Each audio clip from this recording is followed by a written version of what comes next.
and also some of the benefits of meditation which have been found in scientific research. Giving out of respect softens us inside. In reality, meditation includes also practice, not only the concept. Meditation really helps you to know your own self, which many of us forget who we are. ศูนย์พุทธจักรปฏิบัติธรรม the place where young men and young women came here to study the Buddha's Dharma.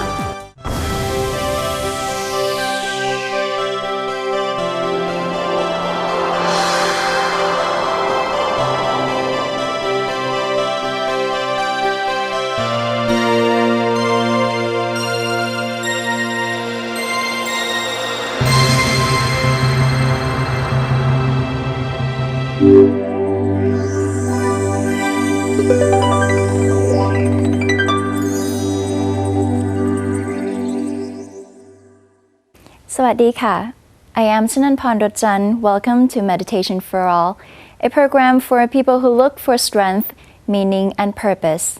This video presentation has been designed to help you find peace and happiness by developing some basic meditation practices that can help each and every one of us throughout our lives. The first series of Meditation for All comprises 10 editions of lectures and teachings on basic meditation for beginners by Venerable Nicholas Thanissaro, followed by a short show called Buddhist Culture, on which you will see the exemplary practices of people who live in a society of peace and nonviolence. After that, Venerable Somsak Piyasilo will guide us through the practice of meditation to cultivate peace and beneficial mental qualities. On our show, we will also have the people who have practiced meditation come and tell us the reasons why meditation is the solution to their problems. And at the end, we will be taking you on a tour to the temple where everyone goes mainly for the practice of meditation and generosity. First on our program, we will meet Venerable Nicholas Thanissaro, who will give a simple introduction to meditation. He will present you with a myriad of aspects of meditation and its benefits beyond giving you peace and relaxation.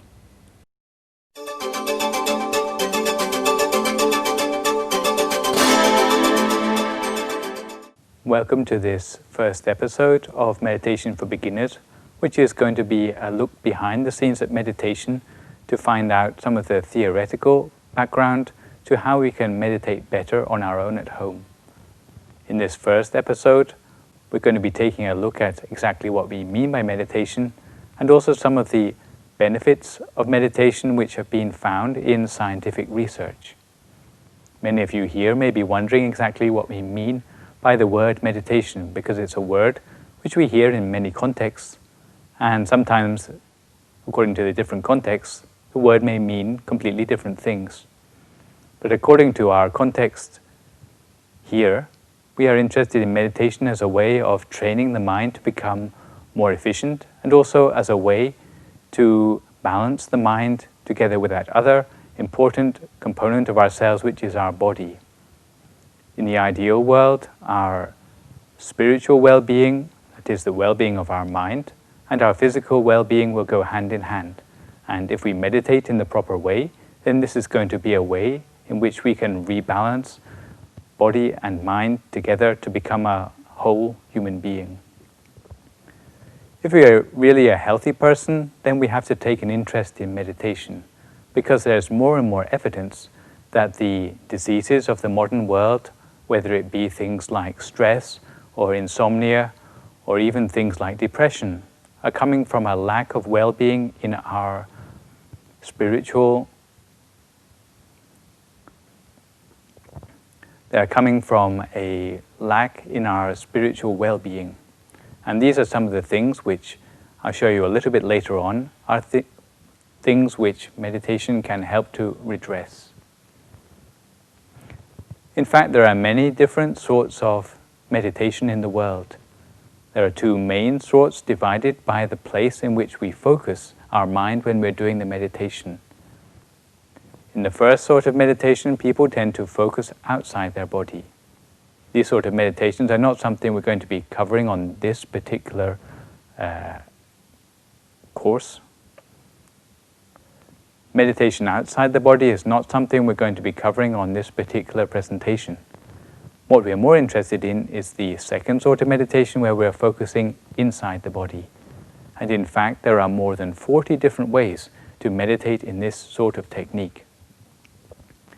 When we're talking about Dhammakaya meditation, we're talking about a meditation with a synthesis of many of those 40 different sorts of meditation. For example, it includes elements of mindfulness of breathing, because when we are meditating in the Dhammakaya technique, we tend to focus our mind at the center of the body, which is also the point of the deepest breath. It also includes elements of mindfulness of the body, because in fact we are focusing at the center of the body the whole of the time which we are meditating. Also, we are focusing on a bright object, and this is something we're going to see a little more of later when we get down to actually meditating for ourselves. When we are conducting the Dhammakaya meditation, in fact, the method is characterized by two different things. It's characterized by the fact that we are focusing at the center of the body, and the second thing is that we are trying to stop the mind, which means to stop the mind from thinking. If we can meditate successfully, then we will successfully manage to bring the mind to what we call a standstill. There are many good reasons to meditate, and since 1935 there have been more than 150 scientific studies conducted on meditation, many of which have shown the benefits which come from practicing meditation regularly. There have been effects caused by meditation, such as reducing people's stress, reducing depression, and even improvement of personal virtues. And what I'd like to do now is to introduce to you some of the research concerning the different aspects of improvements which are coming about by those who meditate. The first graphic I'd like to show you is a graphic from research done on two different groups. It was a piece of research done over a total of 6 weeks, where one group meditated during 6 weeks and the control group didn't do any meditation at all during that time. What we can see from this graphic here is the effect of the meditation during 6 weeks on the blood pressure of those involved in the study. What we see for the control group, which is the green line here, is that the blood pressure levels did not change during the 6-week period. However, for those who meditated, blood pressure decreased and stayed low, as you can see on the red, yellow and orange lines here.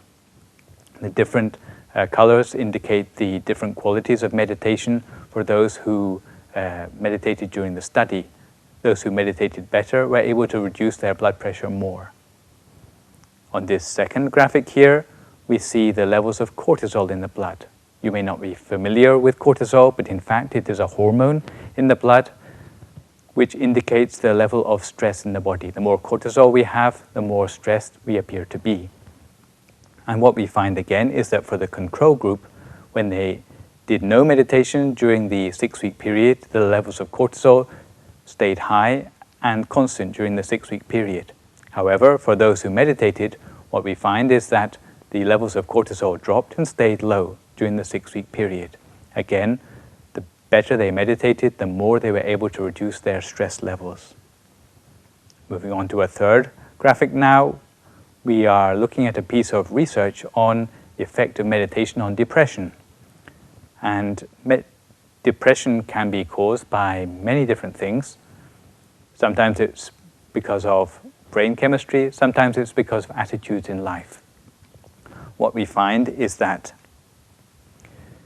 meditation can help those who have attitude problems to help them to become less depressed. In this before-after scenario, what we find is that before the study started, about 1/3 of the sample were suffering from depression of various sorts.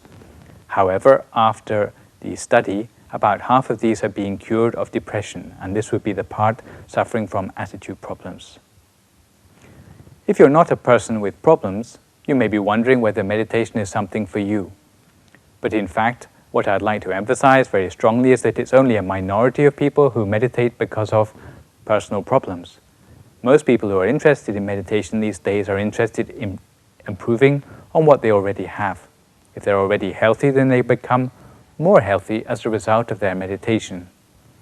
And what we see here in this fourth graphic is that meditation can also people realize a higher level of personal virtues.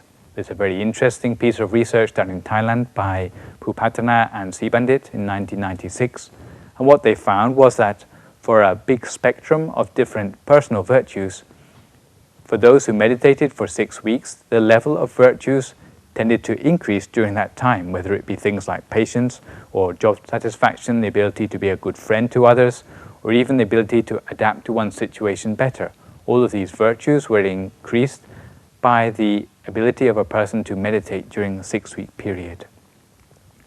So what we can see is that meditation can help us a great deal, more than things like just sleeping or being hypnotized or changing our diet or even physical exercise. Meditation can help us in many different ways, and it can help us to adapt to our environment better. It can give us more job satisfaction. It can help us with work efficiency, study skills, and even our study scores. So these are many good reasons why we should want to practice meditation more. These are coming not just from my personal opinion, but they are coming from scientific research in every case. So meditation in one respect is like many other activities, sports, crafts and skills. And it is similar in that we cannot get better at it just by talking about it or reading about it. Like any skill, you have to gain expertise by actually doing it. Meditation will be of only limited use to you if you practice it on and off. The key to success in meditation is a commitment to meditate once or twice each and every day. You can think about meditation like embarking on a new career with a new employer. If you turn up for work only when you feel like it, then I'm sure you will not get very far in your new career. Training in meditation is like the way in which a sportsman trains themselves in order to play their sport in an adept way. For example, a runner may train himself for a full year and run for many miles, simply to take part in an important sprint of 100 meters. In the same way, a meditator needs to train themselves sometimes over the course of many years on a daily basis in order to be able to attain access to higher states of mind. So what is important to emphasize is the continuity of your practice. You have to do this by trying to build meditation into your daily routine. And one way to do this is to pick a time of the day when you know that you're going to be free at the same time each day. It can be in the morning, or it can be in the evening, or maybe at another time of day which you find suitable for yourself. If you meditate in the morning, as soon as you get up, maybe take a shower, do some light exercise, and then sit down to meditate. This can be an excellent start to the day. For those who prefer to meditate in the evening, perhaps meditate before going to bed. Don't think this is a waste of your time, but in fact it will help you to sleep much more deeply, and you will this will help you to sleep much more deeply, and when you wake up in the morning you will feel refreshed instead of feeling like you'd like to go back to sleep for another hour. So when you have found out the method of meditation which suits you the best, then the important thing is to put it into practice in your everyday life. Try to find time to sit for meditation, maybe starting with 20 minutes a day. And practicing in this way each and every day, you will start to build up more confidence in the meditation. Some people find it's good if they can meditate alone. They prefer the peace and quiet of being away from other people. However, if you like to meditate as a group, it can also give you a lot of encouragement to help you keep up your meditation as you start out as a beginner. So today has been a short introduction to meditation, some of the benefits of it, and also its definition as well. Next time we meet, I'd like to go on to talk a little bit more about how meditation actually can work for us. So I look forward to seeing you next time round.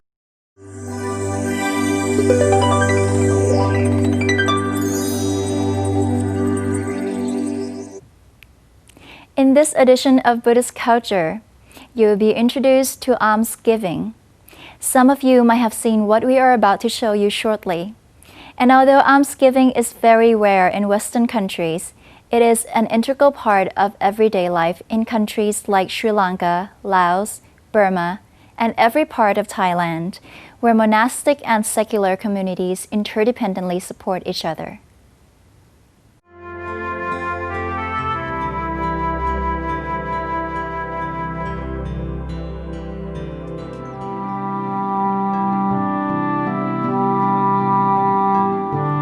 Almsgiving, the best way to begin every new day of our life.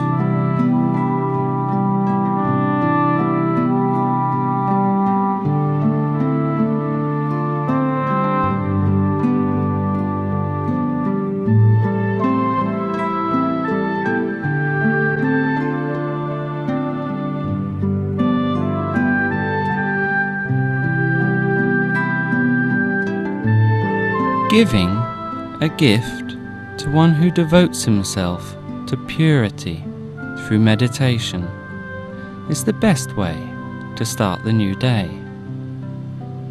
This simple act helps to awaken the spirit of goodness that lies hidden inside to shine brightly forth with the first light of the dawn.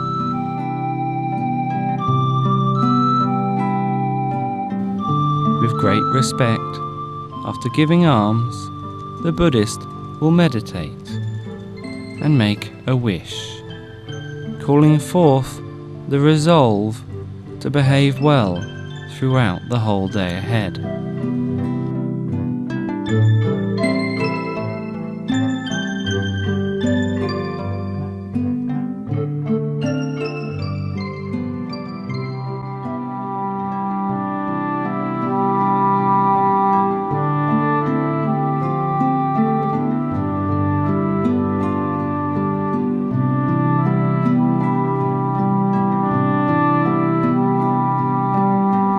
Giving is a new start to the day.